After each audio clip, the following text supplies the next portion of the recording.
okay, that's what we're doing today.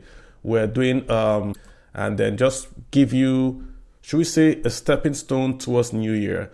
We're not going to show you, oh, if you invest here, you make 10% here. The idea is to tell you how to do it, the right way to arrange your finances, your expenditures, what you want to look out for. That's what we want to achieve today. Show you how to arrange this thing, because it's a process. This is an industry. Financial planning is actually an industry, a lot of experts in it. And if you went to a financial planning guy, they will charge you and say, hey, I want you to do this, and then we'll give you advice. That's what I'm going to teach you today here for free, how to organize your finances. So that way you come up in 2026 a lot better, right? Keep in mind exactly that we're going to have a new tax year coming 2026. We're going to touch on that just a bit, but the whole idea today is just to set you up for the new year, right? Fantastic. So where do we start from? If you've got your notes, guys, let me just take your notes. Let me just walk you through how I like you to look at your finances. What should you do first in 2026? So we're going to first of all tell you what you should do in 2026 in order. I'll go from number 1 to number 5. Write that down, keep it. Then we're going to now come back to that list and then say, okay, what should you do in this individual things I've listed out? So new year, let's assume you haven't invested before. It's going to be your first time you're investing. How should you approach investing? This is where I want to start from, right? The very, very first thing I'd like you to do in this 2025, before we get to 2026, excuse me, is to have a financial plan. Nothing complex. I want you to write down what you want to achieve next year, next 5 years, and next 10 years. And then put a why at the back of that. So just take that note down. So first of all, you want to basically write out your plan. You want to say, I'd like to achieve X by next year, 2027. I'd like to achieve X by 2030. That's 5 years. I'd like to achieve X by 2040. Don't say, I don't know what's going to happen in 2040. Write it down on paper and be very specific. Don't say, I want to be rich. Say, I want to have X amount of money in my checking account in 2025. Then put why behind it. The why makes you reason out. If it's not a serious thing, it will go out in the why. Put the why at the end. So right now, the very, very first thing you want to do in your plan for 2026 is to write out your financial goals. Nothing complex. Like I said, if you go to a professional, I'm going to tell you, hey, do it this way. But I'm going to keep it very, very simple for you guys. Write out what you want to achieve next year, 5 years, and 10 years. These are financial plans, not I want to get married, right? But financial plans. Put a why to it. And if possible, put a number to it. I'll give you a good example. You can say, you don't say, I want to retire, right? That's not a financial plan. But I would like to have 50 million in my retirement savings account by 2030. That's now a retirement plan, but in money terms. So you want to have that plan out in money terms. For instance, don't say I want to buy a house. I would like to save towards my mortgage, or I'd like to get a mortgage and pay towards my mortgage to have 30% equity. Try to put figures, try to put dates, try to put an end point. That's the very, very first thing you want to do today, i.e. we're in 2025. This plan you're writing is for 2026, for 2030 or 31, and of course for 2040 and 41. So it's a 1-year plan, it's a 5-year plan, then of course it's a 10-year plan. And you want to put numbers behind it. You want to put why behind it. Very, very important, right? So just going to share this also on YouTube so you can see my high-tech board, how I've put it on my high-tech board. The number one thing we're doing today is going to be plan. And I think I shared the YouTube link on Twitter. So if you just go on Twitter, you should be able to see where I share that, and you can follow the visuals if you want, if you're more of a visual person, right? Excellent. So the first thing you want to do is to plan. What's the next thing you want to do? After you plan, most people say, I'd like to invest. The very, very first investment you'd like to make is you want to do insurance, life insurance. Oh, hang on, Kalu. When you insure your life, guys, there's not like life insurance. You're not insuring that you're not going to pass on. What you are insuring is that if the income that you bring to your household is eliminated, you have a way to fund the dependence lifestyle. So the key thing is this: if you have no dependence, skip number 2, which is insurance. You don't need insurance if you have no dependence. I'm not talking about car insurance or asset insurance. We're being specific now to life insurance. So if you have a dependent, who's a dependent? If you have a wife, if you've got kids, if you've got parents, those are your dependents, right? So you want to plan for them. You want to say, if the income I am making goes away, will they suffer? If I have a mortgage on my house, who pays the mortgage? So what you want to then do is not to insure your life per se, but to insure the expenses and the obligations that if you went away would be affected. So a good way to do is to say, if I have a mortgage and I owe 70 million, then I want to take life insurance for about 80 million. Because if I pass on, I like my dependents to take my life insurance and pay my mortgage. The same thing with if I have kids. If I have kids, I like to take my life insurance and pay that life insurance to a trust that is going to pay the education of my children. So that's why life insurance is most important. Before you invest, life insurance is a unique investment. It's the only investment you have on earth where you can put in 1 naira and the next day you have 1 million, sum assured. Even if you don't pay the 1 million, should anything happen to you, there is no other investment like that in the whole world where you can put in 1 naira and you automatically qualify for the sum assured. So let's say you bought a house, you owe 70 million, you've got a daughter, you want to take her through university, and these two targets are going to cost you in effect about 100 million, right? You want to basically say, hey, I want to buy life insurance for 100 million. You go to an insurance company, you ask them what the premium would be. If they give you a premium of say 2 million a year, once you pay that 2 million a year, you have qualified to receive 100 million should anything happen to you. Remember, you're not insuring your life, you are insuring the loss of income. So that's the first thing you do before you invest. So first of all, you plan for next year, for 5 years, for 10 years, you do that plan. Then you do your life insurance.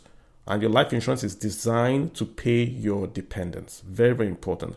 What's the next thing you do? You do your emergency fund. Guys, it's got to be in this order. You don't jump.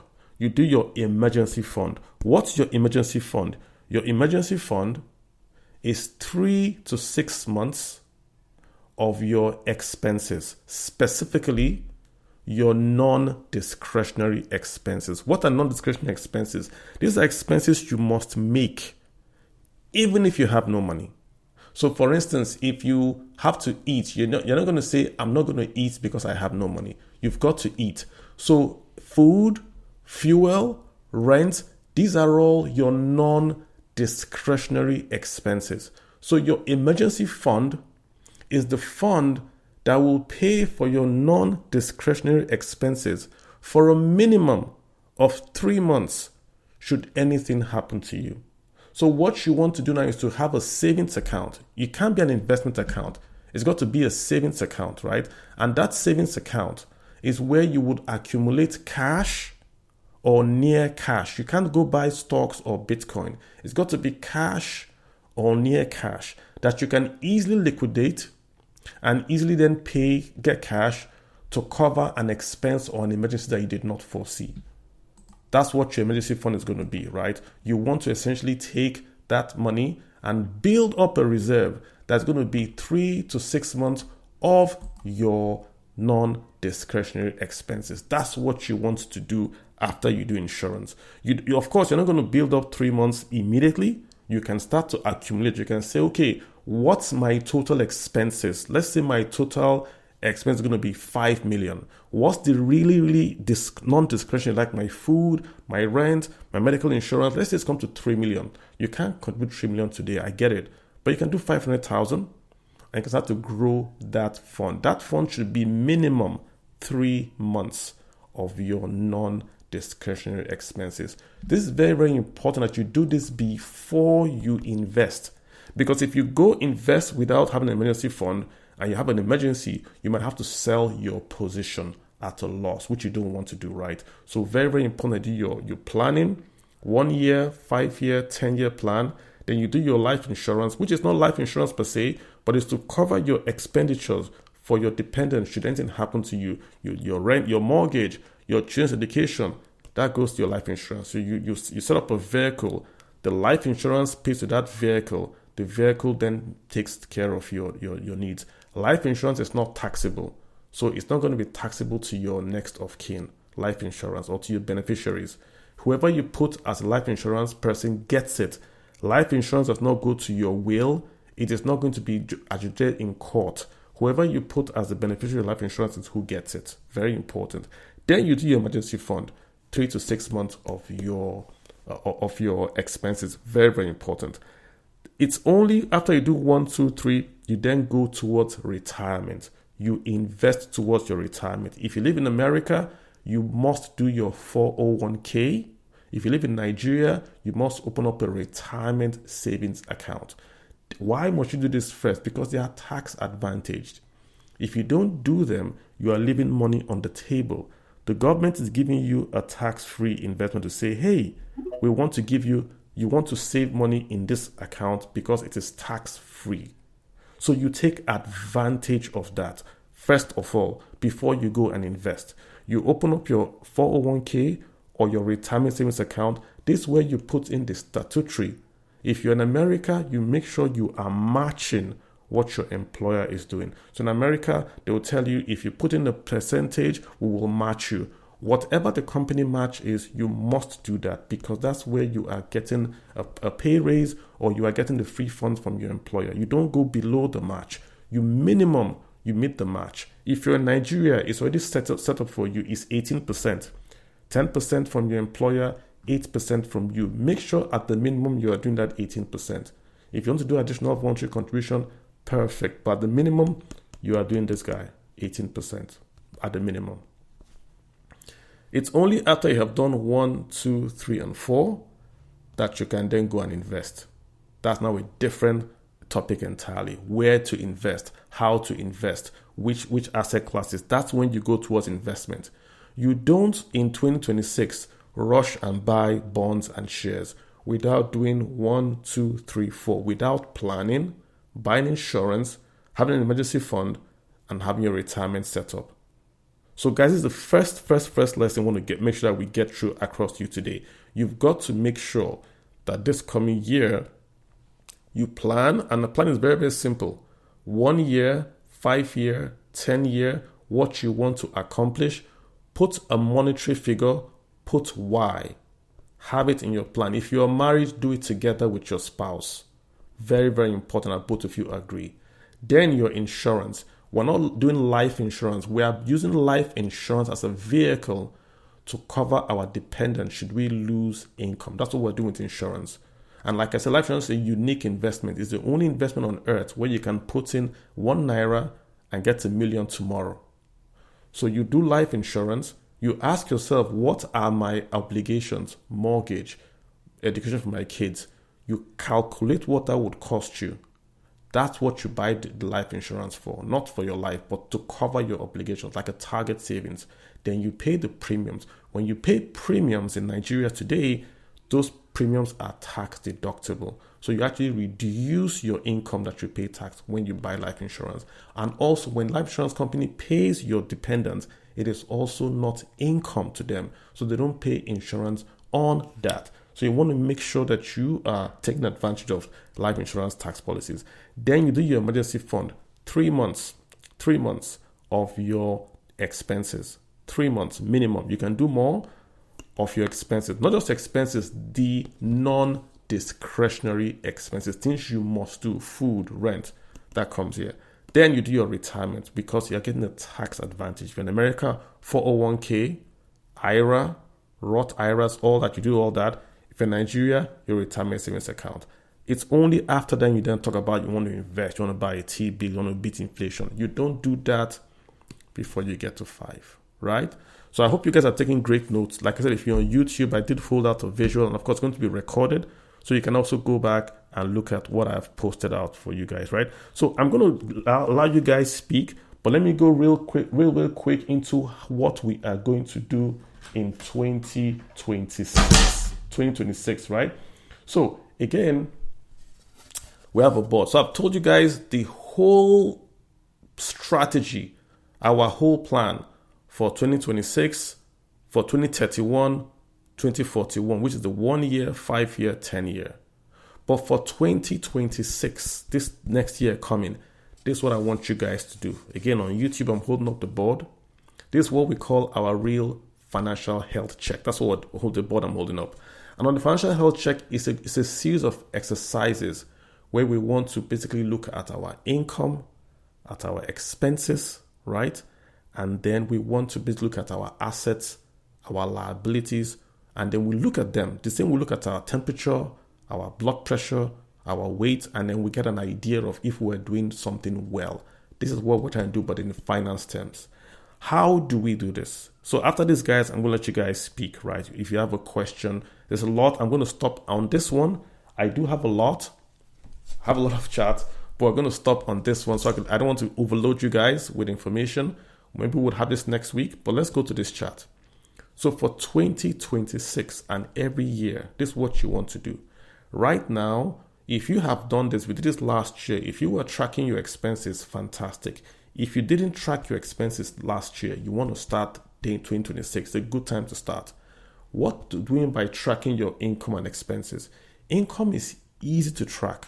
You get your paycheck, it goes to your bank account, you can see it there. But expenses is where the problem is. Because you spend from your card, from cash, you don't write it out. You need to track your expenses especially. How? Excel sheet, expense trackers, a lot of expense trackers, or just having a paper and a notepad in your pocket.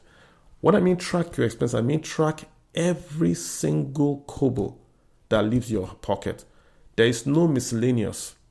There is no dash. Every single kobo leaves your pocket, you write it down. You write on your notepad. When you get back home, you put on your Excel sheet. Why? You find out because we want to know what you make as income and what you make as expenses. Let's quickly go here to how I want you guys to track it. So again, if you're on YouTube, guys, I'm showing you the visuals, right? So for income, you want to have 2. Expenditures, you want to have 2 headers. Income is going to be active and passive income. So income will be active and passive income.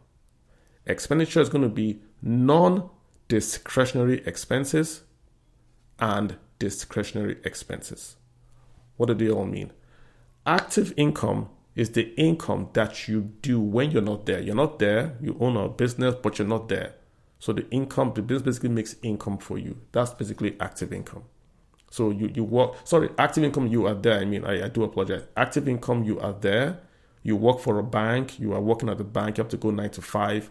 So you make active income. So you are actively involved. You own the business, you're a lawyer, you are actively involved. So that's your active income.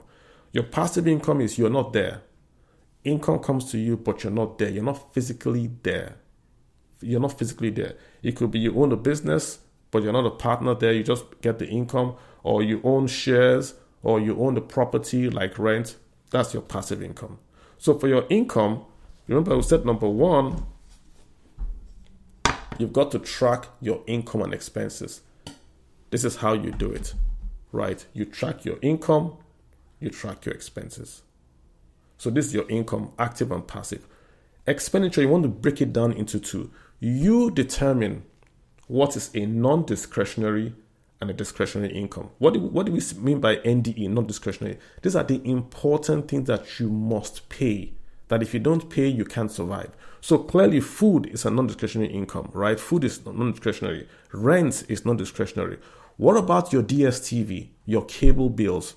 Someone might say, I use my cable to do business. I have to know what the rates are to do business, so it's going to come as an NDE. Someone might say, no, cable is just an expense, a luxury. So they're going to come as a discretionary expense. You determine what these two are. If going on a holiday for you is important because you want to rest, sure, NDE. If not, if it's a luxury for you, sure, DE. You determine what it is. But the point is, you now see why this is important, how you define this exactly.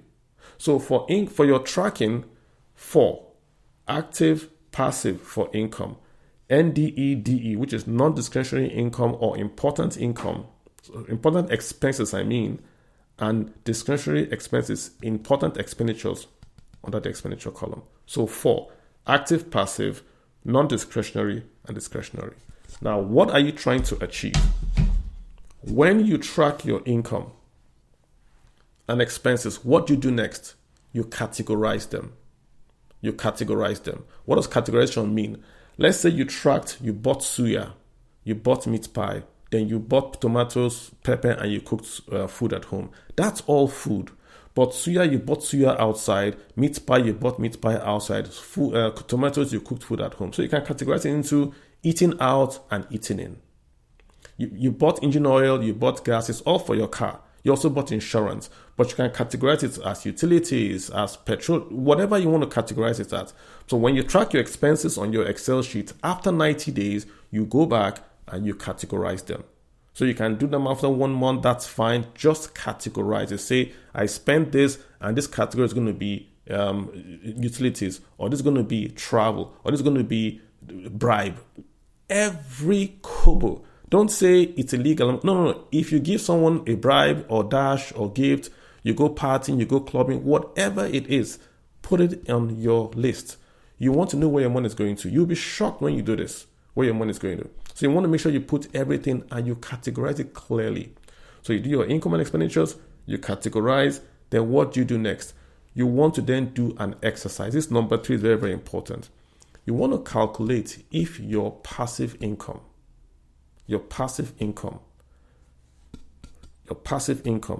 can pay your expenses. If your passive income, what is passive income? Passive income is the income that you make when you are not there. You bought shares, you own a house, you have an annuity, you have a part ownership in a business. This income under passive, when this income can pay your expenses, that's when you can retire. That's what retirement means. When your passive income, not your active income, when your passive income can pay your expenses, that's when you can retire. That's when you can stop working. That's when you are now rich. Rich people use their passive income. If you are not yet rich, you use your active income. That's how you know if you're rich or if you're poor. So ask yourself today, if I don't go to work for 5 years, can I eat? Yes, that's because you have passive income. So if you own 5 flats in Ikoyi, you get to rent out 5 flats. You can go to Greece. And of course, you're paying your ticket, you're paying your expenses in Greece from your passive income. But if you have to go to work every day or every month to then pay your expenses, then of course you can retire. And it doesn't mean you retire, it just means you can. Mr. Dangote doesn't have to go to work every day. He gets passive income from dividends that he owns a refinery and a cement factory. So this is why you want to do the categorization. So what does that mean? That means that the whole idea of a financial plan, guys, is that we want to have a financial plan that builds income, passive income for us to pay our expenses. That's the whole reason why we are working, is to have a financial plan where we are able to build income, passive income from active income. Essentially, that's it. So I'm trying to share on Twitter, and I'm going to share it on the Twitter now. This diagram that explains in more detail what I've just talked about. I'll just copy it, and I'll go to Twitter, and I'll share. That's going to be the lessons, and I'll share. If you look at that diagram, it would explain what I'm trying to get to. The whole idea, all this investing we're talking about, all this you making money is really designed around this diagram I just shared now on Twitter. So if you go on Twitter, you'll see what I just shared now. And you will see where we have the active income. You see where we have the passive income. You see our expenses, discretionary, and non-discretionary. So if you look on Twitter, it's a fantastic visual. You are working, that's number one. You work actively. When you work, the whole idea is to try to convert your active income to passive income. That's why you save. That's why you are buying shares. That's why you are buying that land in Moe and Aba and Katsina, because you are trying to convert your active income, which means you have to go to work, to passive income. That's number two. Then number three is what? You are tracking your expenses. What's the most important expense? Your non-discretionary expenses, your food, your rent, your medicals. Then what's the other expense? Your discretionary expenses, your holidays, your new dress. So the whole idea is that you want to take your active income, save first for your passive income. So you save first in the passive income before you spend on your expenses. So it's number one, number two, then number three, then number four. Then look at number five, when your passive income can cover number three. So when your number two can pay for number three, number five means you have retired. And we're talking about what the diagram we have on Twitter. That's essentially what you are all trying to achieve when you do this. You're trying to convert your active to passive income so that passive income can pay your expenses. This will not happen in 1 year or in 5 years or in 10 years for many of us. That's why your plan, when we talked about the first thing you want to do, we said plan. Your plan is how you can convert your active income to passive income. So when we say plan, this is what we're trying to get you to do. We're trying to say, hey, you can't plan to go from active to passive without having insurance, emergency fund, retirement. Then you invest. You can't just hop and say, I would like to invest in passive income without having a retirement account, emergency fund, or insurance. This is the whole plan. The plan is to convert from active to passive. That's when you retire. But you can only do that when you are able to track and to basically to get all your expenses and ducks in a row. Folks, I've been talking for 20 minutes, so I'd like to hear you guys have any questions and feedbacks you may have before we continue. I do have a lot.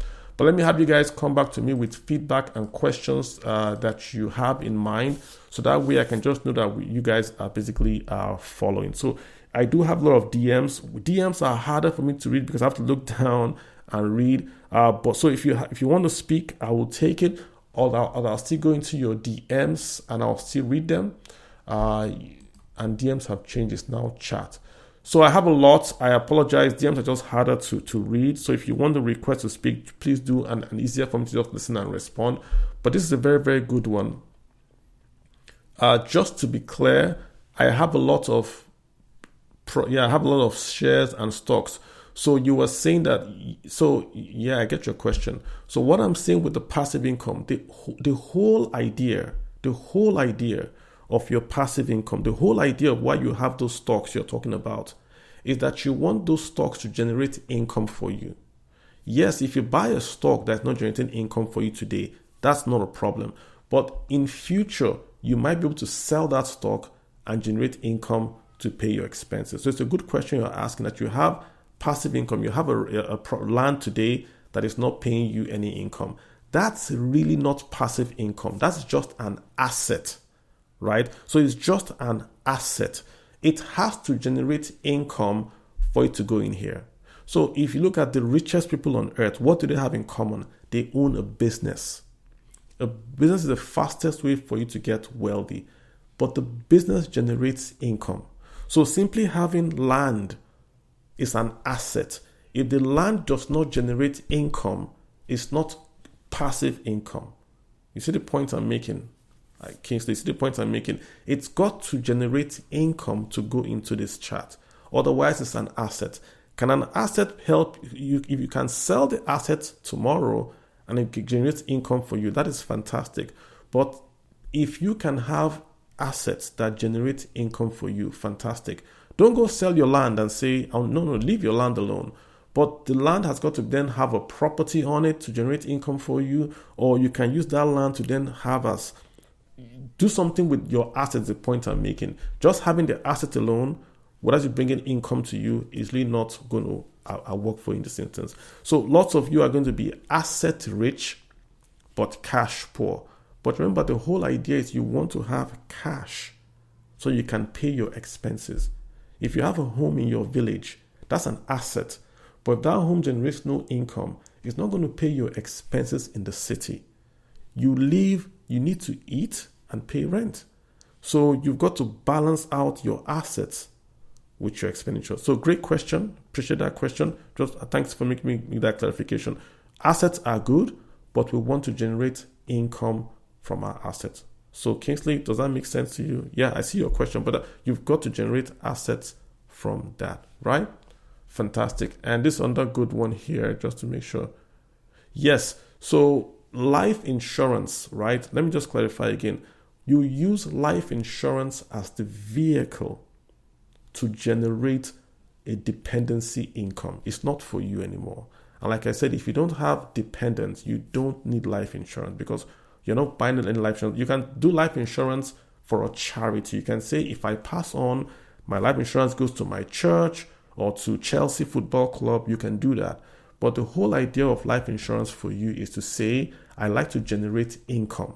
And that income is going to be going towards a target. What income? What target? I'll give you a good example. You have a daughter. You want your daughter to go to Harvard. You can go to a financial planner or just online. You do the present value of Harvard education back to today. It will tell you how much you have to invest today to be able to fund your daughter going to Harvard. If you do that, you take that money, you go to an insurance company and you say, I'd like to buy life insurance for myself. That life insurance should correspond to how much it will cost you today if you put the money in today to fund your daughter's Harvard education. If you want to do it in dollars, better. If you want to do it in Nigeria, in Naira, good. When you do that, if anything happens to you, the insurance company is going to pay you the benefits or pay to your estate or pay to your trust. You then take that trust and you then give it to a trustee and you say, I'd like you to use these funds to pay for my daughter to go to Harvard. That's what you want to do with life insurance. There's no other investment that is set up like this. You can have bonds, you can have shares, and you can say, yeah, I like to buy these bonds, then sell them. But then that means you have to sell them, you have to have a trustee. It's possible, but life insurance is just very, very smooth in that you can essentially set it up that way, pay to a trust. It's not expensive to get a trust, guys. Not expensive. Have a trust, have a corporate trustee. The corporate trustee will be the beneficiary of your trust, of your insurance company. So when you buy the insurance, you put the corporate trustee as the beneficiary. Then you and the corporate trustee will have a trust deed where you will state what you want to happen. So that way, no one can challenge you in court. You can't take that thing to court. It's not justice. How's the word that lawyers use? You can't go to court for life insurance.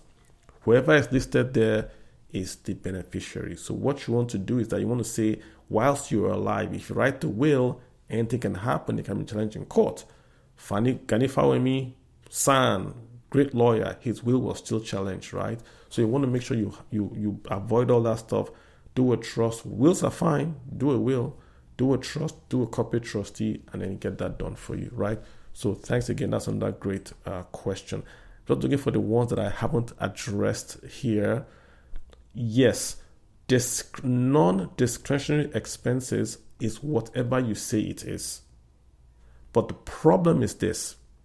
If you say your DSTV is a non-discretionary expense, that means the amount of passive income you need to do to pay your expenses will go up.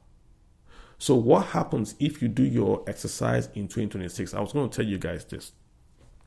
If you do your exercise, if you've done this in the past, and right now, your total income cannot pay your total expenses. You just want to stop there because I have a problem with your working life. Your income should pay for your expenses. And I get it. In Nigeria, it's very, very expensive now to survive with the expenses going up. But if your income cannot pay for your expenses, there's a bit of a problem here, because you really can't plan with all this. You can't save money when you are borrowing money to eat. You can't do anything about that. So instead of you doing the investing, like, it's best for you to invest in yourself and grow your active income. See the point I'm making? So if you say, I don't have money to invest, I don't have money to do passive income, then that's your problem. Is not the passive income. Your problem is the active income. If your total income cannot cover your total expenses and you are covering your active income with borrowing, then your problem is that your active income is too small. And the way you cure that is to increase the active income. You can't cut you have to eat. You can't cut yourself down from 111 to 110 to no, you have to still eat. You have to take a cab. So I would advise that the best way to do this is for you to try to get some money and learn a skill. If you are working in this industry, perhaps you want to leave that industry, go learn a skill that you can increase your income. Then that becomes your goal. That becomes your plan to increase your active income. At this stage now, if you're trying to do passive income, is not your goal, because your total income, active and passive, cannot meet your expenses. You cannot survive on borrowings to eat. So I hope that addresses that question for you, sir. If your income is not enough to do passive and insurance, then you have an income problem. And the way you fix an income problem is to try to increase your income, perhaps by taking on a skill that can then allow you to earn more income. Does that make sense? This week, I don't want to touch on the assets and liabilities. I'll leave that for the next time that we meet. I just want to focus more on the income and expense. So I get your question. We're not talking about the income, expenses, or debt. There's a whole plan for that. How to get out of debt, how to attach your debt to your income. Yes, there's a plan for that. But this week, I want to talk about the planning and also to introduce you guys to the active passive side. So that way we get that done, because this is the basis of the whole financial plan. And then once you get this down, the next time we meet, we'll talk about the balance sheet. That's when we'll bring in debt. That's when we'll bring in assets. For now, we're talking about income and expenses, because everybody has income and expenses. Not a lot of people have got debt. So if that makes sense to you, right? Yeah. Perfect. All right, guys, just hoping, I'm not getting any requests to speak yet on Twitter. Thank you, Manuel. Thank you, Tompo. Yeah, I answered your questions already. If you do have a question, you can request to speak. I have to read and stop, and it sort of puts me off. But yeah, so yes. So investing, let me hold this chart up again. Yes, you will invest. Invest is the very, very last thing we have on our chart here. You can see we want to plan, and plan is we want to plan for next year, 2026, for 5 years and for 10 years. We want to do insurance to pay our dependents. We want to do our emergency fund. We want to cover our retirement. Then we invest. I'm going to leave invest for a totally different session where we can talk around what you want to invest. Your investments have got to match your plan. So if you say, I want to invest for 10 years, the kind of assets you're going to buy will be different from if you say you want to invest for 1 year. That's why your plan comes before you're investing. You can't invest without a plan. So I give you a good example. The federal government does treasury bills or treasury savings bonds. Treasury savings bonds pay about 13% interest. It's the safest investment in Nigeria, 13% to about 15%. If I'm wrong, please correct me. 13 to 15%. That's the safest investment to have in Nigeria. The problem is that investment does not beat inflation. So every time we talk around savings bonds, people always say, well, I don't want to buy savings bonds because they are not beating inflation. But I remind people, not everyone is investing to beat inflation. When you invest, you've got to invest according to your objectives. If your objective is to save money to pay your rent next year, then you should not be investing in stocks. Even though stocks overall, over the longer period will give you a better return or might beat inflation. You can't take your 1 year rent money and buy stocks or buy crypto because it's not guaranteed. You want that money back, all things considered, by next year. So you go to a bank and you say, I'd like to do fixed deposit for that money for 1 year. Even though it does not beat inflation, what you are more concerned about is getting your principal back. So your objective is simply 1 year. Your plan is not 5 years, not 10 years. So you can't buy stocks, you can't buy crypto. That's the point we're making.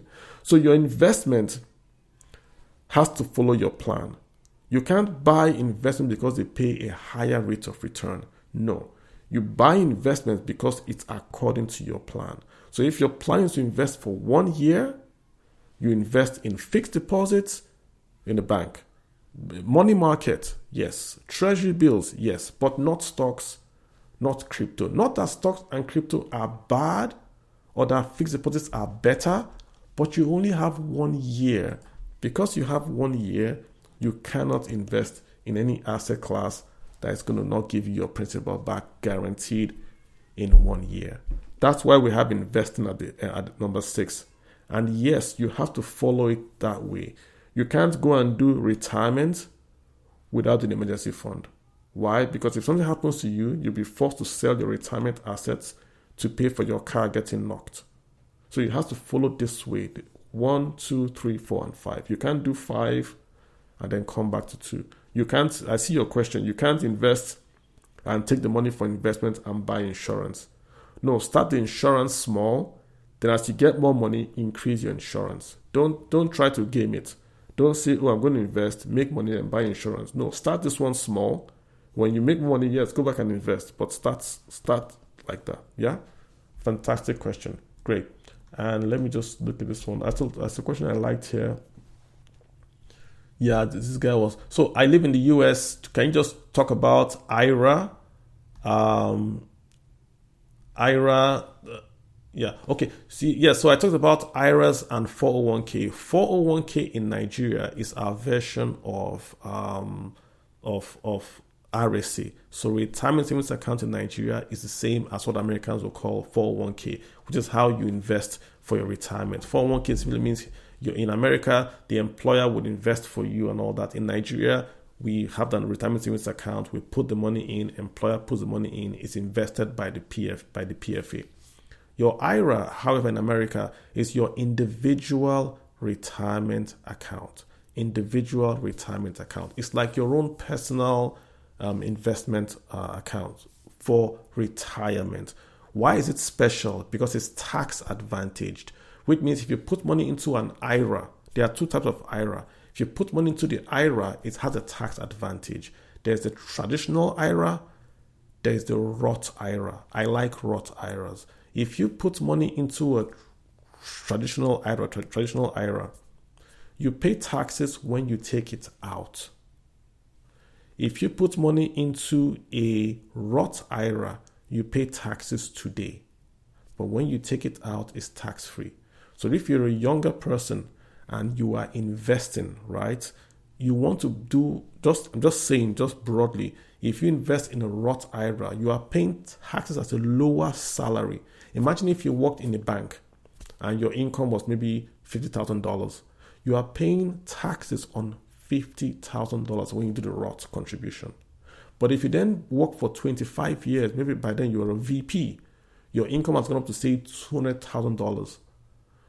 You are going to take your money from your IRA, your Roth IRA, tax-free, because it stayed for more than 5 years and you're retiring. You've already paid the taxes back then. So, and it has to be money from income. You can't save, it has to be money from a salary and all that. So how you use an IRA is very, very interesting. You want to, it's so good. The government will not let you put more than, I think this last year it was 7,500. You can't put more than 7,500 in an IRA, right? Total. So it's that good. So what you want to do is that if you're in America, when you are doing your retirement, do your 401k, do your match. So you do your match. You say, hey, my company is going to pay 4% if I match 4% contribution. I'm going to do a minimum of 4. Do your minimum of 4, then get your IRA. It can be a traditional, it can be a Roth. You can have both of them. But the total contribution to both of them will be the 7,500 at last year. Again, check your figures for this year's tax table. So when you do that, you are, first of all, reducing your taxable income if you do a traditional. Same in Nigeria. Any money you put as additional voluntary contribution, you are reducing your taxable income. So if you earn 10 million and you contribute 1 million to your retirement savings account, the taxman will see your income is 9 million, not 10 million. If you make an additional voluntary contribution of under 1 million to your retirement savings account or to your 401k, your income also falls by that contribution. So it's a perfect way for you to reduce your taxable income. Perfect, because that way you can reduce your income and then pay less taxes as well. So yes, make sure you do an IRA. Let me give you a hack. I see most people doing this in America that understand how it works. If you have a business, right? You have a business, you own your own business, and you have kids. You've got kids, 5-year-old kids, whatever kids you have. You can employ your kids in your business. You can employ them, pay them a paycheck. But what you think, someone's saying, I think it's 7,000. Okay, so yeah. So if your IRA is 7,000, then I think you have a $1,000 catch up if you are above 50. Yeah, but whatever it is, make sure you check for the maximum for your IRA and do it if you can. It's very, very good investment. Yeah. So if you have a child, let's go back to if you have an IRA, if you're in America and you have a business, you can employ your kids in your business legally. Even if it's a baby, you can use your baby as a model for your calendar. So you take your baby pictures, and baby pictures are going to be she's the model for your business calendar, right? So you pay your baby, which is age 1 year old, a paycheck or contract for being a model. Then you take that whole contract check and you buy or you invest into an IRA for the baby. The baby is how old? 1 year. So the baby earned active income. You give the baby a contract. The baby got that money. IRS want to see that. You take that whole contract, you contribute to the baby's account as an IRA. So that baby, from when the baby is 1 year old, that money sits in the IRA. She will pay no taxes on that income. Nothing will be paid till she takes that money out. How many years? She's going to go to school 18. She's going to work at maybe 21. It's her money. It's in her name. She can use that same IRA when she has her own job. Look at the tax-free compounded growth that baby is going to get for all that period. That's a hack. Your child is cutting grass. You pay him a paycheck. You give him an actual paycheck for cutting the grass. He takes that actual paycheck. He goes to the bank and opens an account, an IRA. So it's a hack that you can do. You've got to use those laws to your benefit, right? Same way you get a credit card for your kid as an authorized user, not a real user. You want to do that as well. So that's the advantage of using an IRA and retirement. They are tax advantage. They can grow without you paying taxes. And that's what we talk about compounding. It grows. It's not reduced by taxes. It just keeps on growing and multiplying. Yeah? Fantastic. So lots of questions here, guys, but I got to read the questions because some are duplicative and some are a bit long. So I sort of have to pause to read them. If you do want to ask a question, you can request and I will add you, but I have to pause to read the question. So sometimes I have to stop to read and then I can understand what you are saying. Yes. Yeah. So yeah, on that, a good question. How can I get 5? So APR just means the annual percentage rate, right? Annual percentage. So the bank will tell you interest rate. I use APR because it captures the total cost of the loan. So when you go to a bank and the bank says, let me give you just a key way you want to write APR. APR is like interest rate when you are borrowing. So when you go to a bank, the bank says, we're going to give you a loan for 5% interest rate. Ask them, what's the APR? Don't go with the interest. They will give me the APR because the APR will capture all the costs, the fees, the all that stuff. They will put it all in the APR, so that way you can compare. Because interest is just the cost of the loan, but there's management costs, there's insurance that are not part of the APR, right? So ask them for the APR when you are borrowing. The same way when you are investing, ask them for the APY, the annual percentage yield. Annual percentage yield. So if you are investing, you're giving them money, it's APY. If you are borrowing, you're taking money from them, APR. That would capture the total cost. So if you go to a bank, the bank says, we're going to give you 10% interest rate. On that bank says, I'm going to give you 9% APR. You compare, APY. You compare APY to APY, not interest to APY. So you ask the bank, no, give me your APY, which is what you are going to get from that bank if you left that money there for the whole year. Because if you put the money for 10% per annum, the bankers quote you per annum. So if you take the money by the 11th month, you don't make that 10%. So ask them, what is the APY? So you can compare bank to bank. If you are borrowing, APR. Hope that makes sense. Yeah? Perfect. So I have a question here from Ridwan. Ridwan is asking, freelance remote workers in Nigeria save for pension. Some of those, like insurance, is set not to be allowed for a Muslim. There are many.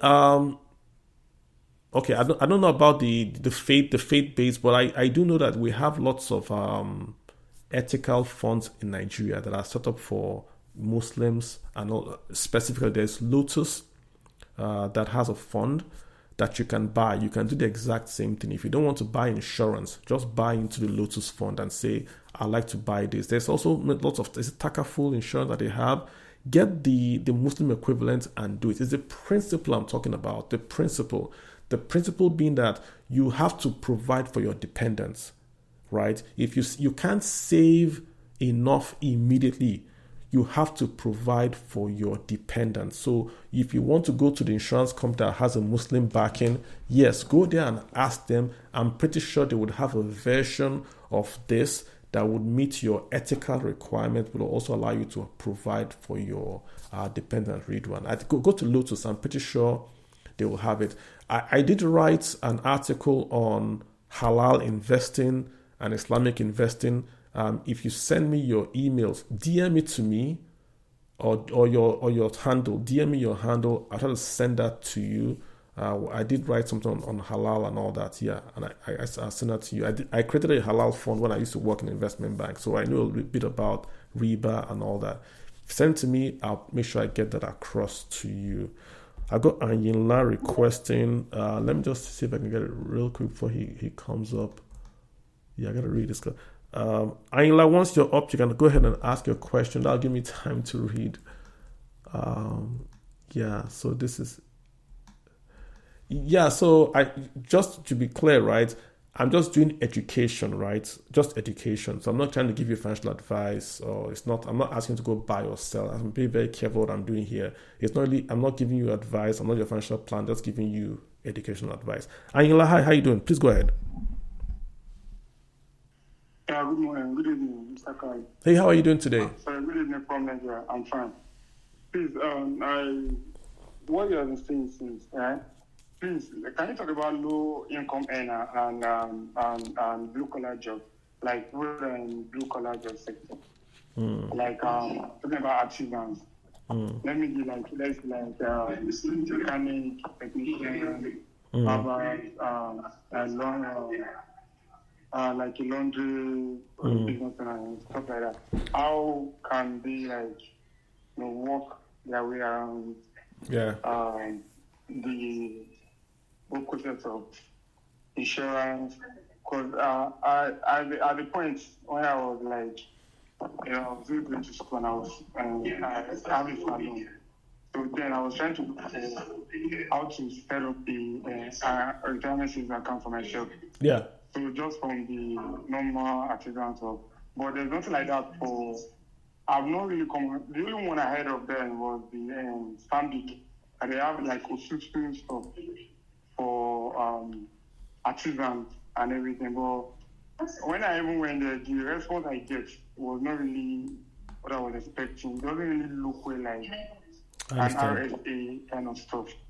So I don't know if you can talk more about that. Because I think for everything I've been listening to, you're talking about people that are like high income earner or medium income earner, or about low income earner and artisans. Yeah, yeah. How to build everything and how to, make sure that they secure their future and all. So can you talk about that, please? Yeah, it's a Thank great you. great question, Anila. I appreciate the question. I know, and again, I just when I was talking, I was speaking about like if you compare your income and your expenses, sorry about that, and your income cannot meet your expenses. I wanted to focus more on your income side. But let me talk really about how a low income person or someone that earns lower income can achieve that. What is very important, I saw a study that showed that lower income folks save more per capita than higher income folks. I did see a report. I don't remember the name of the report, so I can't quote it. But folks that earn lower tend to have a higher savings rate when they save than folks that earn higher. I did see a report. What I would like you to do, sir, is to try to get, at the very, very least, daily savings. When I was in Lagos, I went to the market, Mile 12 market, and I was with the market women there. And there were these guys that were coming around to their tables and were taking 100 naira from the women every day. That's how they save. So every day the women give them 100 naira. And then the women want to borrow money, that guy gives them he gives them less 100 naira. So if they want 1,000, he gives them 900. Then the 100 is his fee. So I asked them, like, this is so expensive. Why don't you go to the bank? And they were like, bank is too complicated. This is simple. They just give the guy 100 naira. The guy is there. They know him. They want money. They call the guy. They get money from him. Very, very simple arrangement. In a way, it made sense to me. They can't they can't leave their store and go to the bank. The guy is there. So I would say try to focus on just saving money. Pick a percentage, even if it's 1% of your income. Just save it. People say it's not going to beat inflation. What you are doing is, I want you to get the habit of delayed consumption. If you can save and you can accumulate that savings, that's the first step before we then talk around, okay, where are you going to invest that savings? Ajo is very, very good in Nigeria because it gives you bulk capital, but you are also saving. But my advice for you when you're doing Ajo is, take first or second. If you take last, don't take last. If you can take first or second, take it. Take that money and do something with it. That's where you can save that money. And then you just pay back the reason. Why you want to take first and second, I realize that when you take first and second, the interest rate is working on your behalf. When you take last, the interest rate is working against you. You are giving people money, they are investing. When they give you the money, you've already lost money because you have received the income at the end of the cycle. So I would say, number one, try and save. Pick a percentage, 1, 2, 3. Don't do 10, don't do 15. 1, 2, 3. Get the habit of delayed consumption, number one. Number two, if you're going to do Ajo, which I like, take first or second. Number three, you can actually do your pension in Nigeria now. They have what they call micro pension guys that can open a pension account for you, not IBTC. They have this micro pension people. Tunji Andrews is on Twitter. Awaba, that's the name of the company, Awaba. Someone can share that with Anyola. I would appreciate. Awaba, they do micro pensions. So you can go to them and open up an RSA account and you can make contributions. And RSA is a very, very good way for a saver in that because you are also getting, your money is also being invested by the professionals in the industry. So if you don't know where to invest, you can just do an RSA. The money goes to the professionals. They invest on your behalf. The same way the 1 billion naira guy is getting advice is the same advice you are getting. So that's, I think, where I can like to give you that advice. Try to do Ajo first or second, collect. Daily savings is very, very important if you are in that category to do delayed consumption. And number three, yes, you can actually get the RSA, but you have to go through a micro pension operator like Awaba, not the PFAs. Those ones are mostly targeted at organizations that employ people. They are not really set up for micro pension. I don't know if that helps. If you don't get Awaba, send me a DM. I will try to make them to contact you. Yeah? Does that help in any way? Thank you so much. Yes, I really appreciate it. All right. So, please, can I ask one more concerning the policy? Yeah. About the, like, you're talking about, when you talk about the ajo, I think when let's say someone do like ajo, Yeah. you're advising that person should at least pick like 1 to 3 in order for them to use the investment and the return on that investment to pay back the other one. I'm saying. I'm trying to understand it from that angle. So you see, there's what we call time value of money. Time value of money means that the cash you have today is worth more than the cash you're going to get tomorrow. So when you do ajo and you collect your money today, the money you are getting today from everybody today is worth more than that same money if you collect it in 6 months' time. If you collect it in 6 months' time, it has no quote-unquote value because you have already given your money out. It's like, look at it this way. I mean, if I told you you should come to my bank and put money in my bank and I will not pay you interest for 6 months, would you put money in my bank? No, not at all. That's what you're doing with ajo if you collect last. You see what I'm saying? Okay. So you want to collect first. If you collect first, right, you have that money compounded. You have the money with you. So you can invest it and make more returns than if you are collecting last. When you're collecting last, you've lost 6 months interest if it's 6 people. Yeah. But when you collect first, you've gained 6 months interest if it's 6 people. Yeah, that's true. That's true. So try to do first or second. Yeah, people will say, but everybody will do first, but everybody's not on this space, right? You are on this space, so you have the advantage of learning that from you. So try to do first and second. Try to do your daily ajo, and yeah, that would work for you. Thank you. Please, the Awaba, how can I get in touch? Let me see if I can DM you. Let me see if I can DM you at AWA. Thank you so much for your call. I really appreciate it. So I'm just going to send you a DM. Okay, yeah, I just sent you. It's Awaba. Let me spell it. AWABAH Nigeria. AWABH. Let me just, I'm going to share it. AWABH, Awaba. Awaba should come and pay me. AWABH. Okay, AWABH Nigeria. Yes, Awaba Nigeria. AWA. Let me share AWA. Awaba, I'm expecting my commission. Awaba Nigeria. Just shared it now.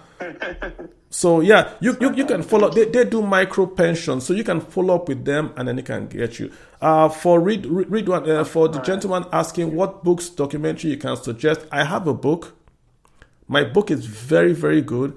It's the same book you buy abroad with those terms abroad, but I made it a Nigerian book. So I use Nigerian examples, Nigerian names, Nigerian context. With everything I'm talking about here, it's in my book. 272 pages with pictures, chapterized. So you don't have to read the whole book. You can pick a chapter and read. It's all in the book.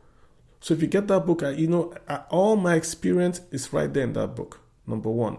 Or number two, just go to YouTube. Just put the title on YouTube there. Just say free. It will give you lots of lessons on YouTube.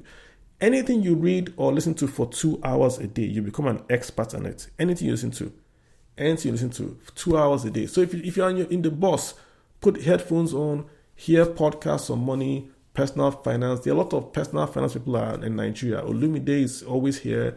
He's one of them. Follow them so you can hear those languages they use. If you don't understand what they mean, go to YouTube, ask Grok. Grok, what does this mean? And he'll tell you. Right? So that's how you want to learn about money. You've got to make an effort to learn about it. Like what we're doing today. I'm sharing a lot of information. I assure you, if your company called me, they'll pay to come and talk to you. We're getting it for it's not for free, but you're getting it here, right? So make sure you get the book. I'm not plugging the book, but I wrote it specifically for people that do not know anything about money. Because it's very, very easy to read. It's very, very easy to understand. And it's in Nigerian context. So we use I named the funds. I'm not telling you, it's not a motivational book. I'm not telling you, go and invest 10. No, I'll tell you where to go and invest it. How long to track it, where you would find them. I'm giving you actionable education for you to use, right? That's what we're trying to do. So, perfect. Oxley, how are you doing today, Oxley? Yeah, doing okay, Carlo. Trust you are good today, too. I'm doing very well, sir. What's happening? Good. So So I just wanted to ask questions. In terms of investment, what do you think? Is it still a good idea to continue to invest in the Nigerian stock market, given that the exchange has lost 1.3 trillion in the past, is it 2 or 3 weeks? Do you think this is the right time for, if you have something there to sell off, probably in the short term, it might not be, from now to the, let's say, first quarter of next year, it might not be a good idea to keep putting money there. It looks like people are pulling out their money, portfolio investors are leaving. So I just wanted to know your thoughts in terms of buying shares now in the NGF. I think the answer depends on, let's go back to our high-tech blackboard. It depends on your plan. If I came to Nigerian stock market and I wanted to trade short term, I had maybe 5 million, I want to get out in 36 months and I want to trade. I'll leave immediately. What am I doing there? I'll leave immediately because my plan is short term. The market is a bit bearish because the foreigners are going, so I'll leave. But if my plan is long-term retirement, then why am I leaving, right? Why am I leaving? Because I want to take advantage of the growth in Nigerian stock market. The Nigerian stock market is one of the fastest growing. If you look at the whole world, right?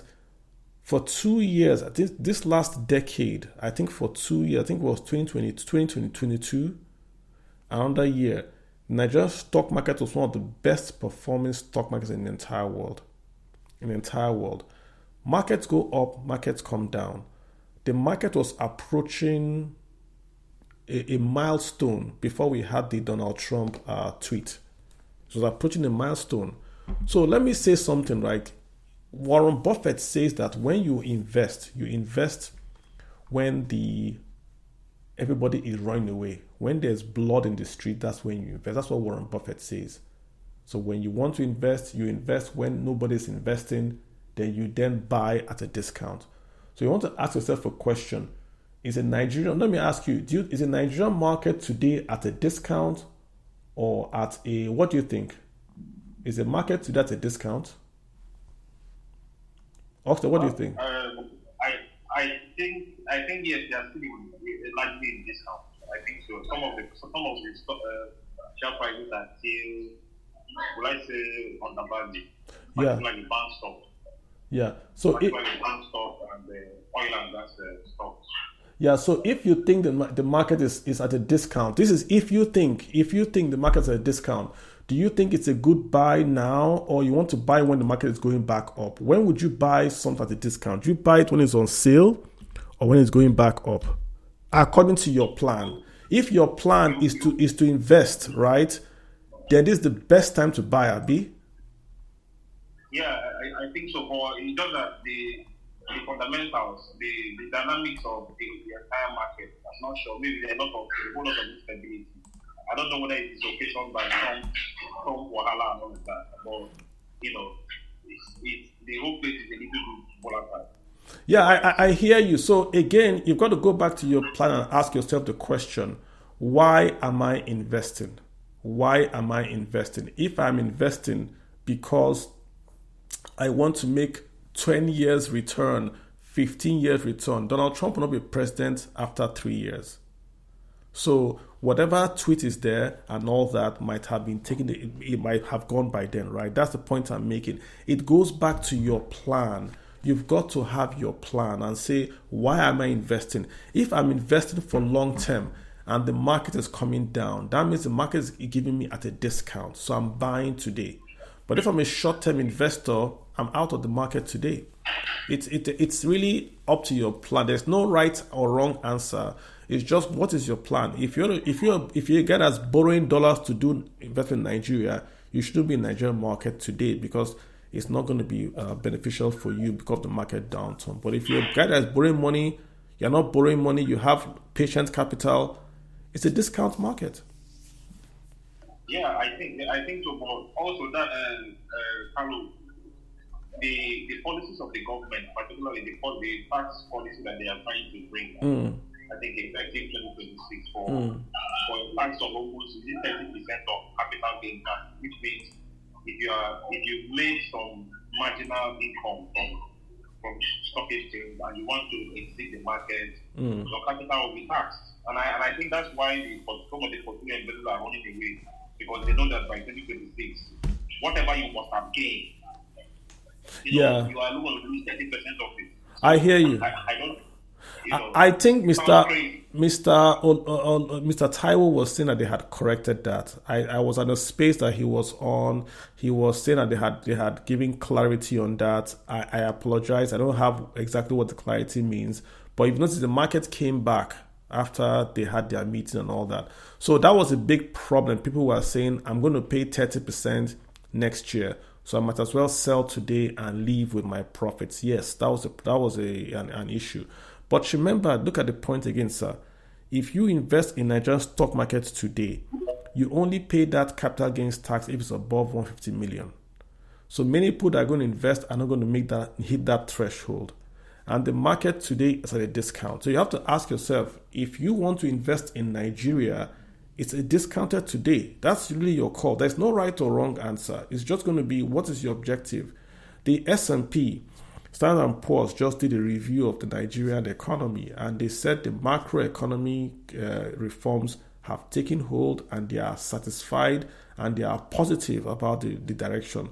So they're giving the Nigerian economy from stable to positive. They said also that poverty has gone up.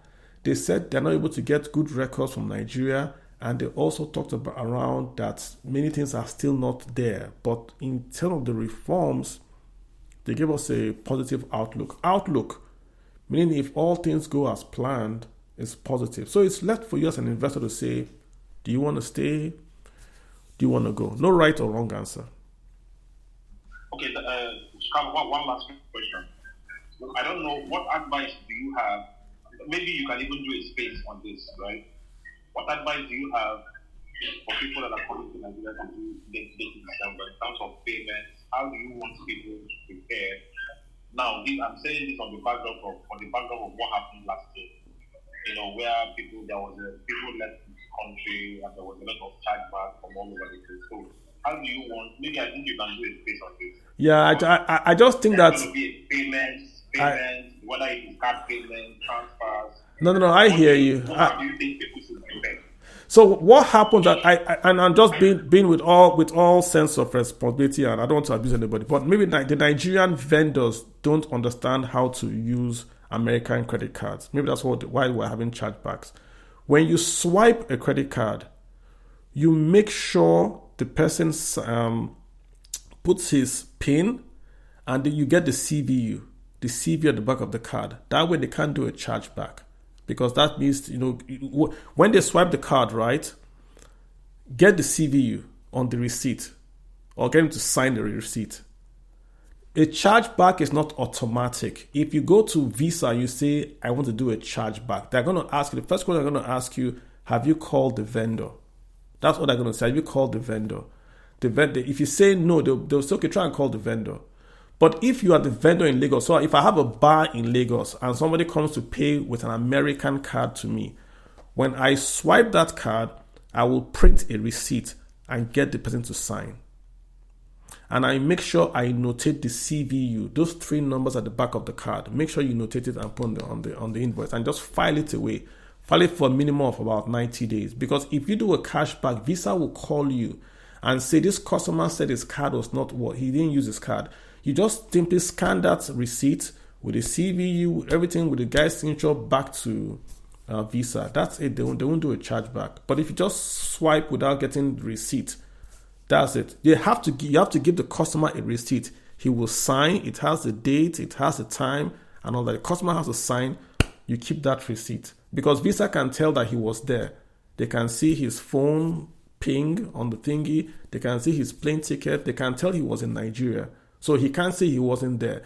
And all the things for me to say, yes, he signed the card. Once you sign that card, it's hard to do a cashback.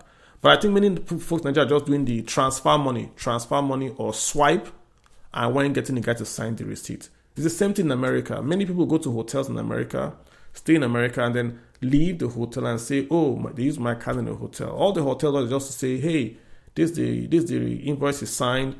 He signed here, blah, blah, blah, and there are no complaints. End of story. So make sure you get the Americans or the the diaspora guys to sign your receipt. Make sure you have a signed copy. Yeah, that helps you a lot. Mr. Karen, can I ask you a question? I have this lady she dropped off. I was going to call her next. Deshla, please go ahead. Okay. Thank you very much. I want to ask about the Nigerian stock market.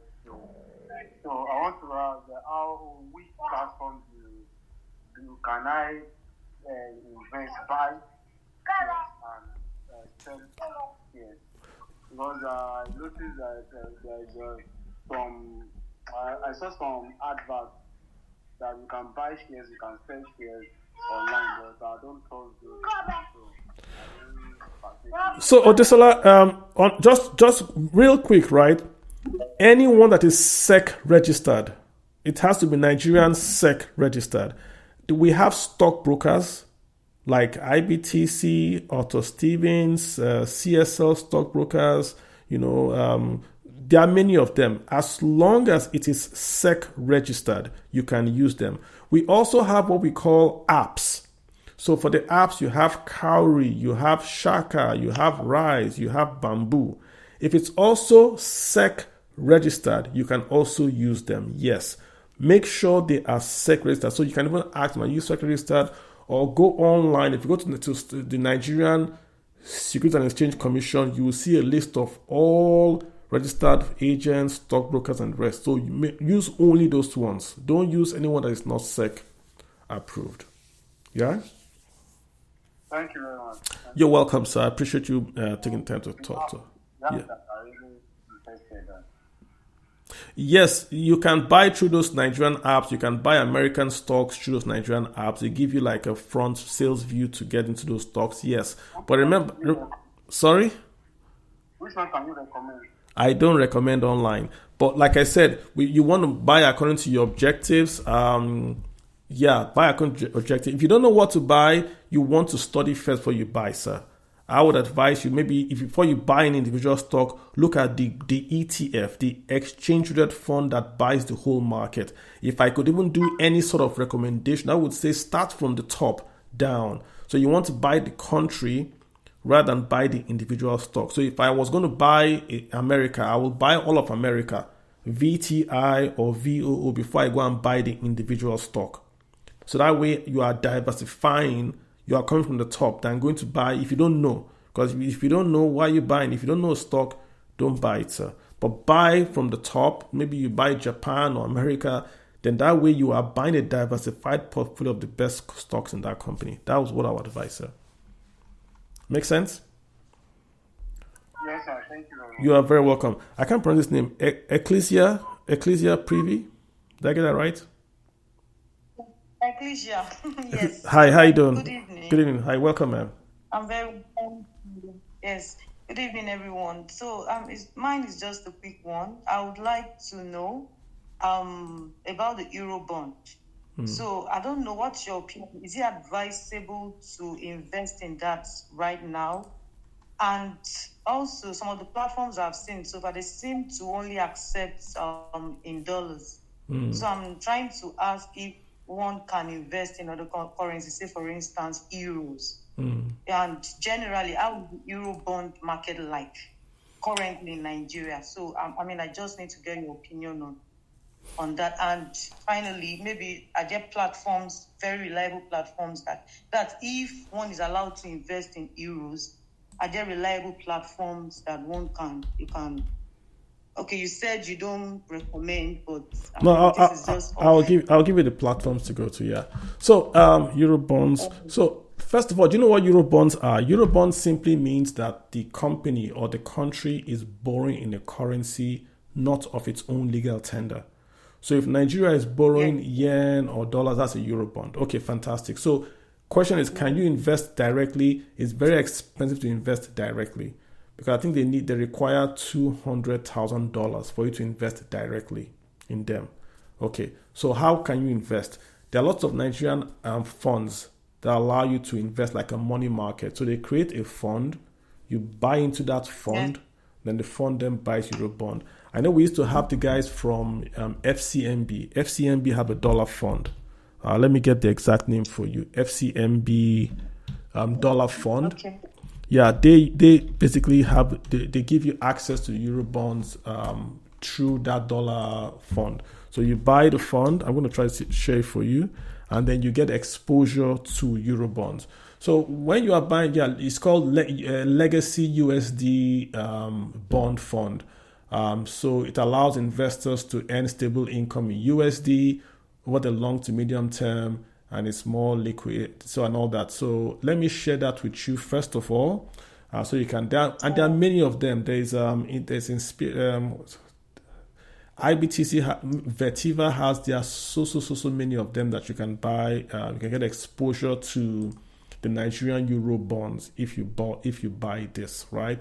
So I'm just going to copy this one, and if you go on Twitter, I'm just going to share that as the latest profile so you can grab that. You can just give them a call. Say Kalu sent you want to talk to someone about the Euro bonds. When they were here I think a year or two ago, lots of folks invested. I think they made some gains and all that. Okay, so I just shared that for you, right? And there are lots of folks that do Euro bonds as well to invest. So when you buy a Euro bond, you are trying to diversify from Naira to a different currency, but you're also trying to make income, which is why I like it. I like Euro bonds than just putting the money in a DOM account. Because DOM account will not pay you anything. Yeah, because my money has been lying fallow, So with this whole regulation, I'm trying to diversify, right? So that's the reason. Some platforms reached out to me, but I still seeing your like the ABCs, of how it works actually. So mine is, I don't know, is it just in dollars or other currencies you can also, or I have to convert what I have into dollars for me to be able to invest in Euro bonds. I know there are platforms there is this Cowrie Mutual, something that reached out. Yep. But I'm trying to look at them. They've been in the market for a while. But what I'm saying is, can I do in maybe other currencies that is not just now? They have to convert what I have to dollars for me to be able to trade in the market, in the Eurobond market. That is correct. The Legacy Bond Fund is priced in USD. Right now it's about $1.14417. So it's priced in dollars. So you give them dollars, they buy you into dollar fund, they pay you dividends in dollars as well. Correct. So if you just call the agents, I sent you. You've seen the link, right? No, sir. I'll check once. Yeah. So I just shared the link for dollar fund. So FCMB care. So let me just share it on Twitter. So if you get there, you essentially you invest in dollars, then they give you a return in dollars. There are many of them like this, right? Cowrie is also like the one you mentioned. They've been around, like you said, they've been around for a while. So you can also work with them, but make sure they are SEC registered. So the fund has got to be SEC registered, and the company also has got to also be SEC registered as well, right? So let me share this one, FCMB. Let me see. They have lots of stuff here.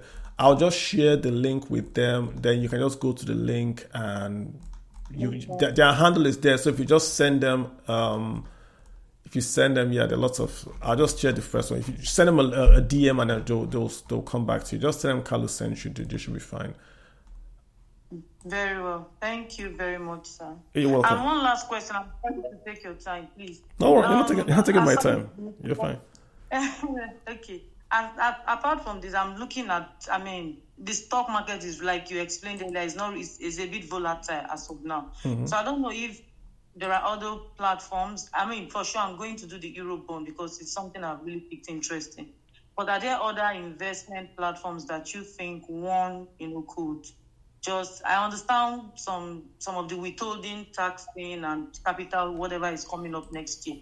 So I'm just saying, for one to be on this, are there other platforms that are a bit safe? Other investment alternative options that are safe for one to just put in money and. Okay, let me ask you a question. Let me tell you, if you came to me and you told me you wanted to do You want to invest. Don't. I'm not being rude, right? But it's your age between. Give me a decade of your age. Are you 10 to 20, 20 to 30, 30 to 40? What's your age? Your decade of your age. Okay. I'm between 20 to 35. Okay, that's fine. 30s. That's fine. 30s rather. That's fine. So why are you investing? Like, what's the reason? Are you investing because you want to leave money for a long period, or are you investing because you want to pay for something in 2 years, or are you scared of inflation? Why? Give me a sentence why you're investing. Okay, I'm investing because first of all, I've tried several businesses. I'm not someone who is good in.